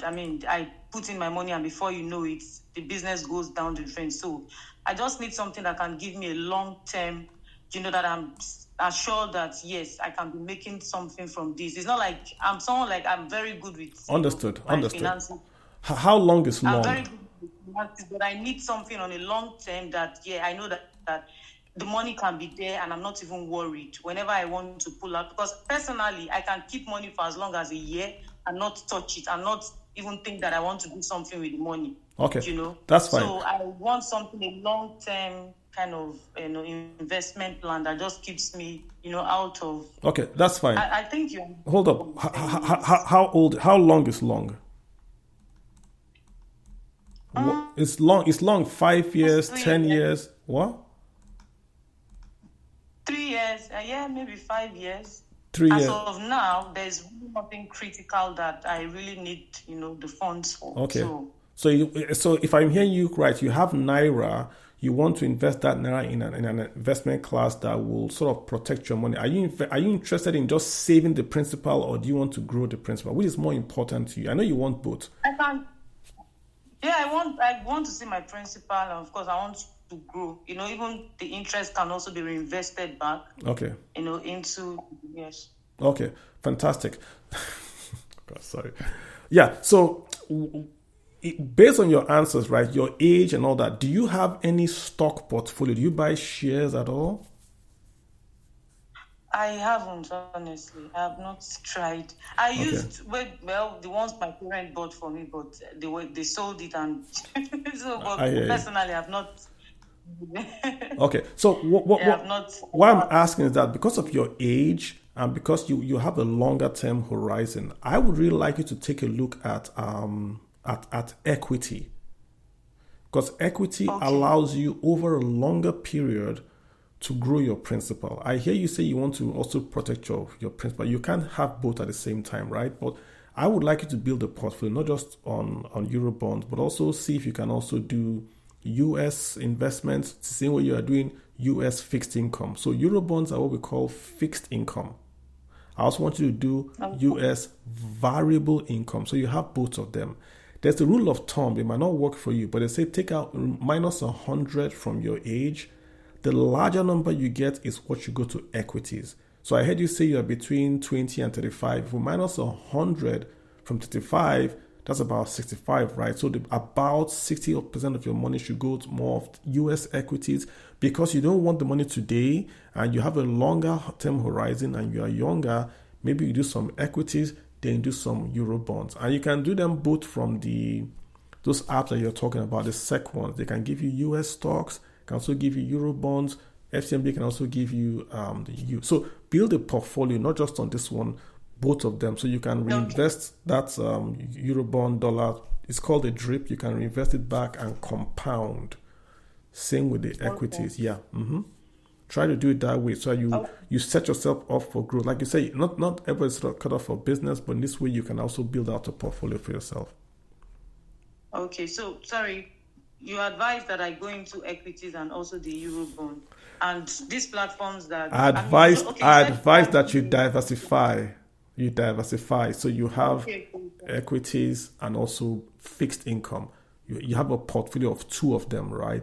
So that way you are growing long term, right? That's what I'm trying to ask you to do. Yeah. Does that work? All right, sir. So it works for me. Please, I would appreciate it if you can tag me to. Okay, I don't know if it's like you've already tagged me to it.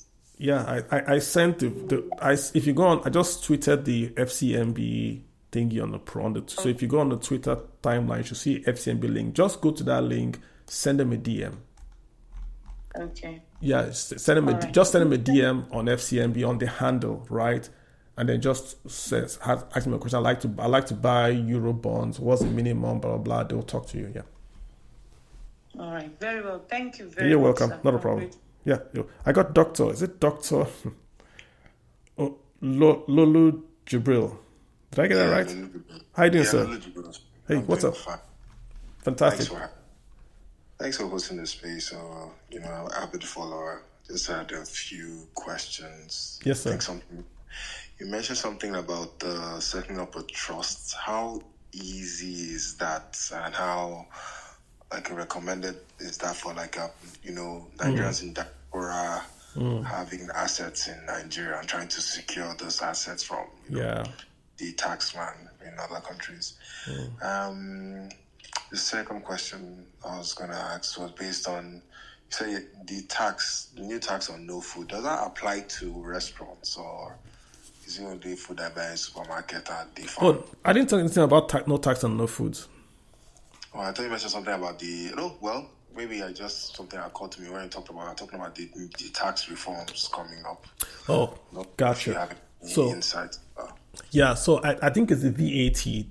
They don't want to charge VAT on food, but I know Lagos State charges sales tax on hotel and food and all that. But VAT on food is gone in the new tax regime, so that should help.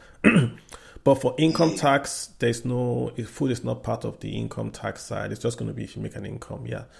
So Then, sorry, the VAT part. I know that thing is because I know Abuja actually also has VAT on food and consumption tax as well. So on restaurants, hotels, and entertainment, they call it entertainment tax. So does that mean that's going as well? Hopefully, because Abuja is federal, right? Lagos is state. Lagos has the right to charge sales tax. I think they've gone to court. Lagos won. Lagos can charge sales tax. So I don't know if Lagos will rescind that sales tax for VAT. I know the federal government was trying to negotiate with them to say, we'll give you 5% from the federal VAT, so you could remove all VAT from food. I don't know what's going to happen. We'll find out together in 2026 if they'll rescind that sales tax. I doubt it. It's a big revenue earner, so I doubt they'll take it back. But Abuja is federal. That should be easier for them to align with the federal tax law and not charge consumption tax, which is wicked, by the way, because Nigerians spend about 60% on food. So if you tax food, you are taxing the poor, because you're taxing what Dangote and what the poor guy eats. So we shouldn't tax food at all. But that's a different topic entirely, Doctor. So that's for the VAT.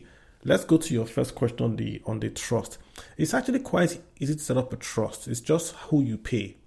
You can set up your own trust if you want. Go to a lawyer, they can do it for you, or you can go to a corporate trustee. There are First trustees, there's ARM trustees. Most of these banks have got trustees, and lots of them you see. If you just Google online, again, go to SEC website, look for trustees, and only go to those ones that are listed as trustees.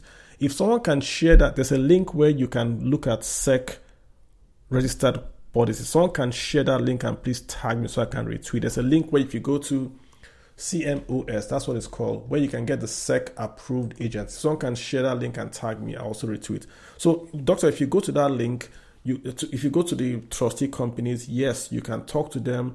They create a trust deed for you. They'll take what your requests are. And like I said, I advise that you then make the trustee your beneficiary.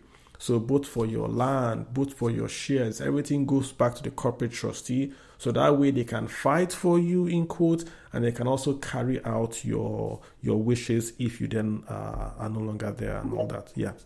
It's not that difficult to do, sir.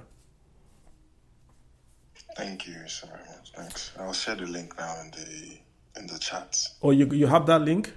Yeah, I just found it.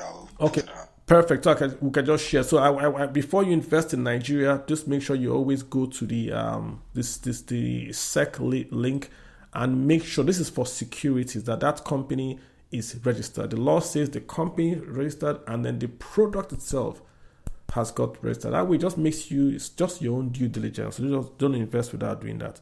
Otobong, Lee Otobong, how you doing, sir? Lee, you got the floor. Lee?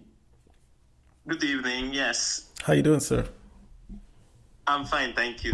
Thank you Perfect. for this space. Um, Most of the questions I wanted to ask, you've covered them, especially from Ecclesiastes, I can pronounce that, and the last speaker. But I want to ask. I know it's not financial advice. If one to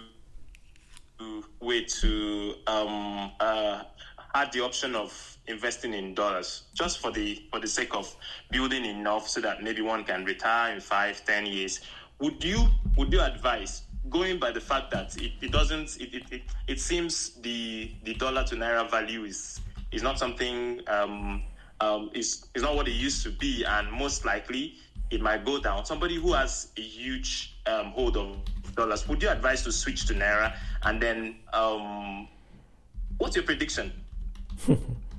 Don't put me in trouble. Okay, so look at it this way, right? Why are you holding dollars? We go back to the first question, the plan or the goal. Why are you holding dollars? If you hold paper dollars in your hand, you are losing money. It's not paying you any dividends. It's not paying you any interest. Paper dollars in your hand. If you put it in a DOM account, it's also not paying you anything, right? But if you put it in an euro bond, maybe it's paying you 3-4%. I'm not sure what they pay today. The return 3-4% is based on inflation of 2%. So if I hold dollar, the value of my holdings does not go down because the dollar inflation is just 2-3%, and I'm earning maybe 2-3% interest. So I don't lose my principal if I just hold dollars in the money market account, right? But if I hold naira, I have inflation of about 20%, but I have the opportunity to earn fixed income returns of about 20%. So it's naira net zero, dollar net zero. But which one do you think is more volatile is the question. Is it the dollar or is it the naira? That's the question for you. If you don't want to lose your principal, of course you want to hold the dollar. But if you want to make current income, of course it's the naira. But remember that current income of 20% is vis-a-vis an inflation of about 19% if you go with the inflation numbers and just released. So it's not a question of which is better. It's what's your objective? If I'm trying to save for my daughter's education to go to Harvard, I will not save in naira because my currency of expense is in dollar. So I'm going to save in dollars or buy insurance in dollars because I'm going to spend dollars in 4 years. So even if I lose out on the high interest rate in Nigeria, I am matching my cost to that future expense. But if I'm paying, I have money, I have a house, I'm paying my taxes, I'm doing the painting, I can do it in naira and naira because I'm going to pay expenses in less than 12 months. So just the rule of thumb for me is always that if you don't want to, if that money is going to be spent in 12 months, naira is always best. But if you want to keep that money for a longer period, dollar seems to give you inflation protection, which is the whole idea. Because if there was no inflation, we won't have this question. It would be an easy question. We just say, oh, naira, because we don't care about inflation. It's because of inflation we have the question of should I hold naira or should I hold dollars? It doesn't matter the return or the exchange rate. What matters is if I hold a dollar in your hand or a naira in your hand, which one loses value faster, the dollar or the naira? As an investor, you do not want to be in the currency that is losing value faster. Does that answer your question? Perfectly. Thank you so much. All right, perfect. Thank you. And you had a follow-up question? No, okay. Can I go on someone else on this? Ayinla, go ahead. I'll come back to you. Ayinla, go ahead. Okay, yeah, thank you, sir. And so, Mr. Kali, please, in addition to what I was asking earlier, please, to say this, I remember there was one time you wrote this program about investments, stock and everything. And I came on board, you allowed me to, and I asked about app that I can use. So there's a particular app I'm using now. But the question I want to ask you is, please, what would you advise for a beginner investor to start with? I have some, like in my portfolio, I have some shares that I bought from some company Access Corp, I think few others too, like I think Okumu and Co. Now, it's just like a testing ground for me anyway. But I want to ask, what would you advise? Like, is it a kind of stock? These are money. What is it called? This thing just fly off my mind. Like in investment portfolio circle, what are we at the side of stock that a beginner should buy for long-term purposes, like 5 years or 10 years? That's one. Two is that let's assume somebody just starting off and any person is having a family. Like, how do you advise person to start saving for the kids' education? You made mention of fixed job, and I didn't really catch it very well. You didn't mention it. These are my two questions. Like, is it money market they call it, or money paper? And what is the way they call it, or mutual fund? Yeah, is it mutual fund? Is it stock? Is it what is it called? I understand. Is it money paper they call it? I can't really get it. I think you're trying to say commercial paper. No, I get your question. Which will you advise a beginner to really put body with for a long-term investment? I'm talking about, let's say this person now can be having let's say 50K in a month to be investing in that particular investment for every month in like a year, in like 5 years, in like 10 years. Yeah. Which particular you advise? Thank you. And the education for the child. Thank you so much. Okay, fantastic question. So you have to ask yourself, why are you investing? We have to go back to the plan. Why are you investing that 50,000 naira every month? Why? Is it for your retirement, which is going to be maybe 25 years? Or are you trying to save money to educate your daughter, which you compare in about maybe 10 years? The answer to that tells us what you should buy. Anyway, if you pull up the returns in America, pull up the returns in Nigeria, and you take a long-term look at the returns and you compare the asset classes of, say, equities, then fixed income, which is like bonds, money market, and the rest, and maybe you compare property, you would find that over a long period of time, equities are able to compound returns and are able to beat inflation. Overall, all things being equal, which is in the US, same in Nigeria, equities tend to beat inflation over a longer period because you are compounding. Those companies are reinvesting their returns, and of course, they're then posting bigger and bigger returns. That's over the long term. So if you want to invest for a very long term, in Nigeria, what is long term? Long term, 10 years in Nigeria is long term. In America, long term is 30 years, right?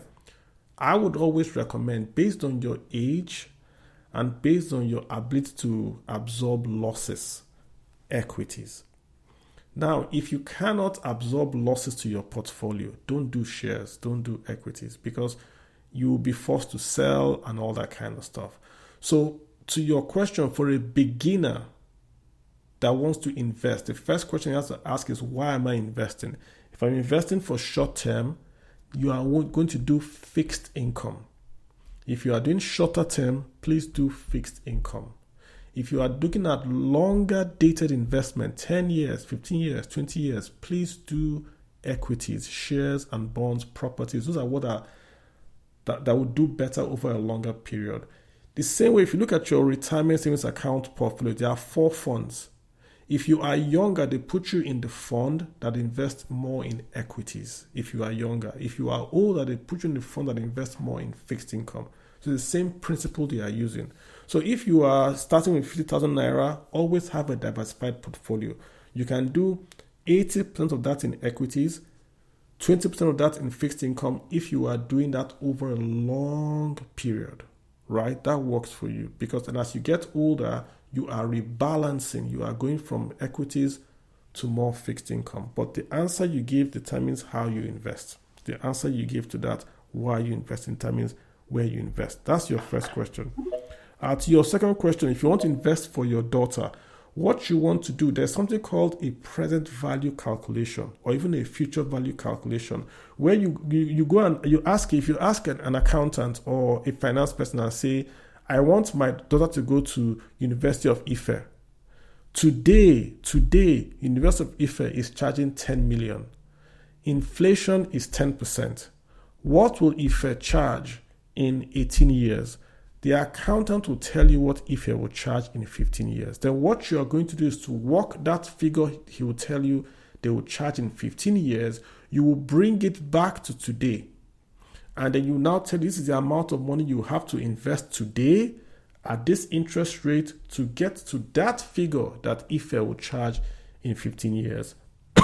So your investment is to match or to contribute monthly to meet that 15-year goal so your daughter can have the principal to go to the university.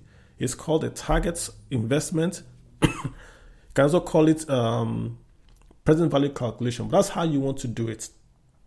If you can't do that calculation, just use native intelligence and say, okay, I'm going to invest some amount of money in a bond or even an insurance scheme. You can go to an insurance company and say, I want to buy a term life insurance that will pay you out a certain amount of money.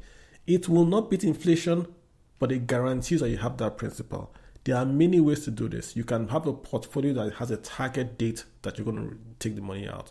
Make sure you tell the person you're investing with, I want this money back at this time. How should I invest it? And get a guarantee from them that is what you're going to get the money back from. Then you can use that to invest. But what you're asking is called a target date investment. And you can do it in many ways. I've given you insurance, I've given you stocks, I've given you going to a manager. But that's how you want to approach it. Your problem is inflation. That's your problem, inflation. Because every year you don't beat inflation, the gap between what you have saved and what Ife will charge you is widening. And that's your problem. So in America, they have what they call, you can buy what's called 529 plans, where you can buy an investment today for Ife.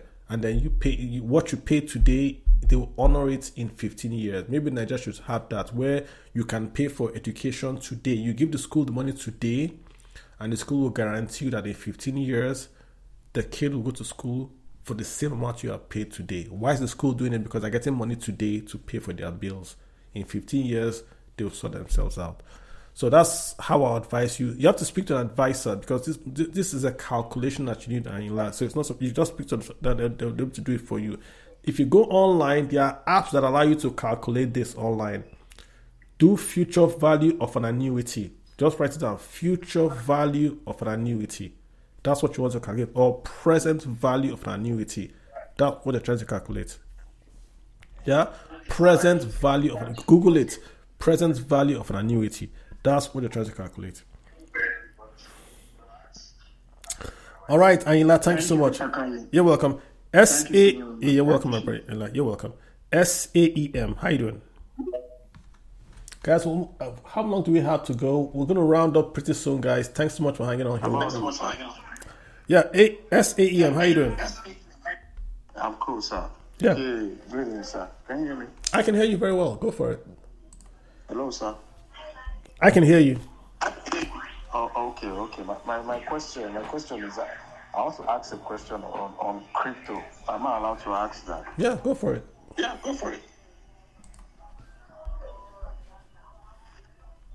Sir?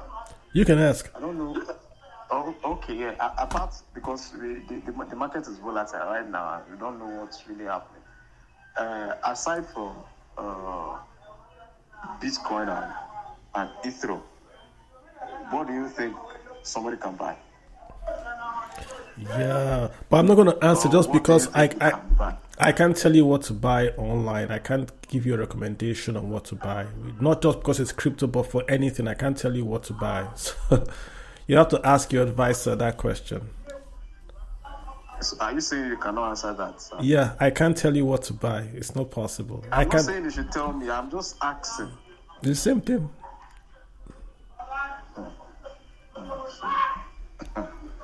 All right.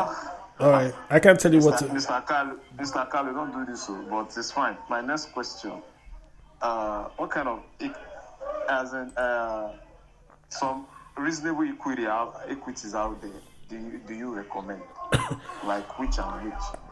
No, again, it depends. So you're asking me questions that I like. If you, what I always try to answer is, what is the objective? Why are you buying equities? If you tell me this is what I want to, both questions are for long term. You're talking about 5 to 10 years. no, that's not a number. Give me a number. What? How long are you investing for? 5 years. Okay. If you're buying 5 years, should you be in equities? I don't think so. Oh, okay. Okay, 5 years is too short. I think so. I mean, you can make money in 5 years. I'm not saying you cannot, but why are you investing in equities for 5 years? Equities are you are trying to buy into a company's profit and loss. So unless you're going to buy into a mature company that's already mature today, and of course you then get dividends, you're not going to really make a lot of money on equities. But imagine if you put into a brand new company that was just into the market, and then you grow with that company. And as you grow with that company, then you're able to then see your principal grow and double, right? So remember that the stocks can grow because of inflation, and can also grow because of the market has expanded. They have got more productivity. That's what you're looking for. So if you just want to invest and just get inflation returns, 5 years, but no, I don't know if 5 years is going to be sufficient for you. I'll prefer something longer. Nigerian ETFs don't do as well in terms of liquidity, but I would prefer that you maybe look at maybe the mutual funds. If you don't know what to buy, you look at the mutual fund, Nigerian 30, you can build it yourself. The top highly capitalized stocks in Nigeria tend to do pretty well. Follow the money. What do Nigerians spend money on? Food, right? There's Dangote sugar, there's Bua, all this. Where else? So just look at what Nigerians spend money on, then invest in that. When Nigerians bank, right? So all these banks are doing money. Nigerians buy gas. So it's not, you don't have to be a financial genius to know where to put money in. But wherever you see money going to is where you also want to invest in. But you also want to have the patience to also be there. Look at the market has gone down today.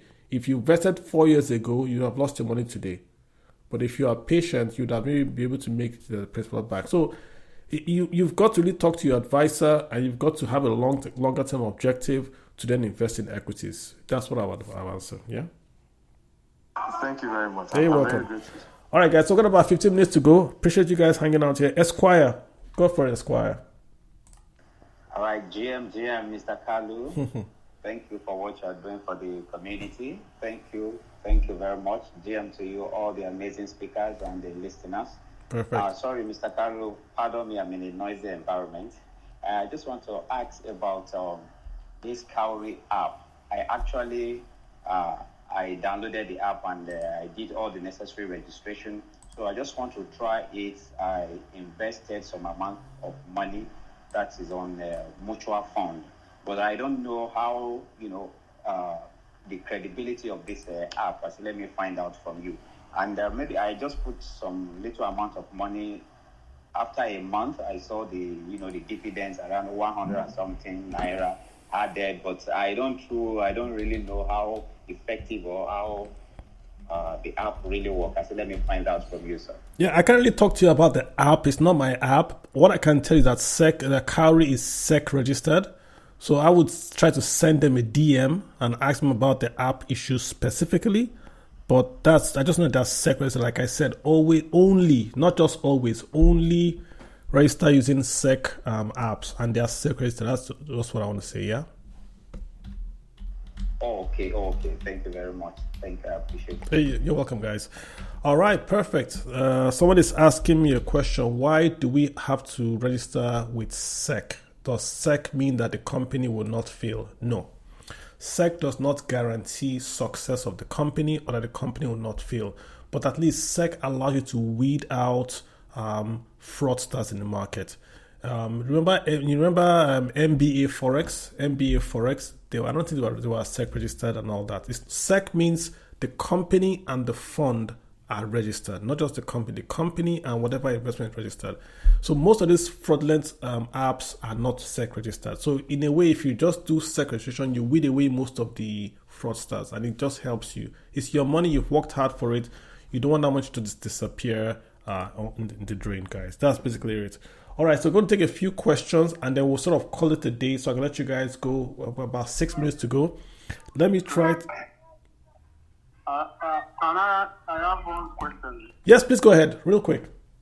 Yeah, I remember I just bought some shares, like 2 shares, 2007, like that.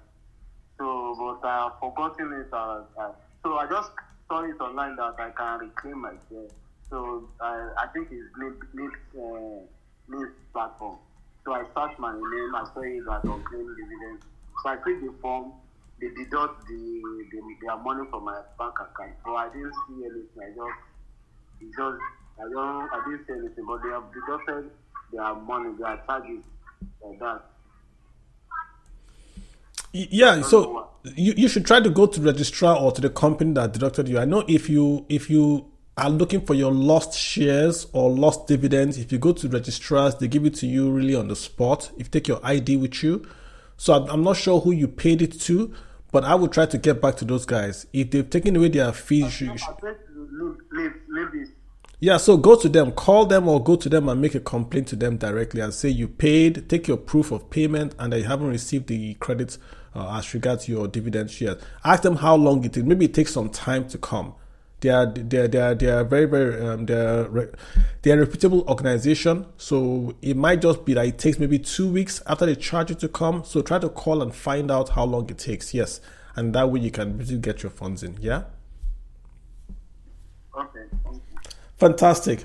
All right, guys, let's just do a recap. We're going to end in about 5 minutes. Let's just do a quick recap to you guys about what we talked about today. Today, we were talking really around the concept of a financial health plan.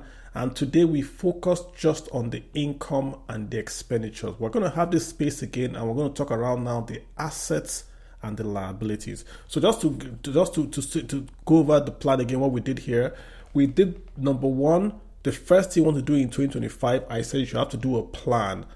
Do a 1-year plan for 2026. Do a 5-year plan till 2030. Then a 10-year plan till 2040. You want to ask yourself, what do you want to accomplish? How much? Put a monetary value, put a date, and put why. Why will allow you to eliminate the wishes and only leave the ones that are important to you. So the first thing you want to do is to have a plan. Then you want to buy insurance, and we explained that insurance is not life insurance per se. You are trying to fund any liability that you might leave for your dependents. So if you have a mortgage or you have education for your kids, you want to buy life insurance that corresponds with that amount of liability, so that the life insurance company, you can pay to a trust, and that trust can pay off those liabilities. So if anything happens to you, you are sure your house is going to be paid off and your kids are going to go to university. We talked about emergency funds, 3 to 6 months of your expenses. We said have at least it should be in cash or near cash, not invested in stocks or bonds or crypto, but cash or near cash of 3 months minimum of your necessary expenses. You have to have this guy. Then your retirement. If it's in Nigeria, your retirement savings account. If it's in America, your 401k and also your IRA. You want to build up your retirement fund to also fund because it's tax advantaged, right? We said also if you're in America, make sure you are doing the minimum of your match. You have to do 1, 2, 3, 4, and 4 before you then go into investment. You don't invest if you haven't built your insurance, your emergency fund, your retirement plan. You don't do that. Once we do this forms our basis of how we want to approach not just 2026, but the entire investment journey. Then we talked about what I want you guys to do in 2026 specifically. And 2026 specifically was around us tracking our income. We want to track our income and expenses. We want to categorize what we have tracked, income and expenses. Then we want to make sure that our passive income is able to pay our expenses. And we're very, very particular. When we said track your income, we gave you 2 ways. We said essentially we want to track for income, active income and passive income, and also for expenditures, non-discretionary income and discretionary income. Active, you have to be there to make that income. Passive, you don't have to be there to make that income. That's rents, that's your share returns, your dividends, even airdrops. These are all passive income. the whole idea is our passive income has got to be able to cover our expenses. That's why we are working. If you look at the chart I have up there on the YouTube, it's showing you how we want to approach our working life. Our number one, our active income has got to pay or fund passive income assets. And our passive income assets has then got to create passive income.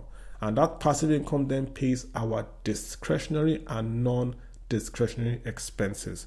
We said when you can retire, it's when your passive income is able to at least cover your non-discretionary expenses. Once you have that, that's when you can retire. That's when you are quote unquote wealthy. Your whole objective is to convert active income to passive income. Very simple. That's what you want to do as you work. And we'll give you a lot of tips. We're going to have this exercise next time. I'm not sure if it's going to be next week, but the next one we're going to have, we're now going to go into assets, liabilities, and of course, net worth. We'll talk about what assets, what you should do in that part of your balance sheet, and then how you can incorporate that back into your plan. That's what we're going to do. So I just want to thank you guys for hanging out here with me on a Sunday. I apologize. It's we're going to have it 7 p.m. Yes, we have daylight savings time, so we did miss out the time. We're going to still be on 7 p.m. Of course, West African time. So I hope I see you guys next week. I hope you brought your notes, and I do hope you did learn something. Give me feedback, how else you want this to be done, what I did well, what I didn't do well, so that I can make it better. If I want to use a whiteboard, I have a whiteboard right in front of me. I can use a whiteboard and stand and write. Let me know. This is more of education part of my whole space that I do. So just education. I want to get you guys all set up. This is how you should do it, guys. Not do it this way. This is how it is taught to be done. And it has many advantages I cannot tell you, but this is how you want to set up your expenses going forward, right? So thank you so much for this, and I hope you guys will be here next week. On that note, I'll let you guys go. I'll see you next week. My name is Kalu Aja, and again, if you can, do get the book. It's only available on Amazon. It's Let's Talk About Your Money. It's on my Twitter handle. Do get it. It would bless you, and I think that all this information is all in there for you guys, right? Fantastic. All right, have a good one. I'll see you guys next week. Thank you so much, and bye.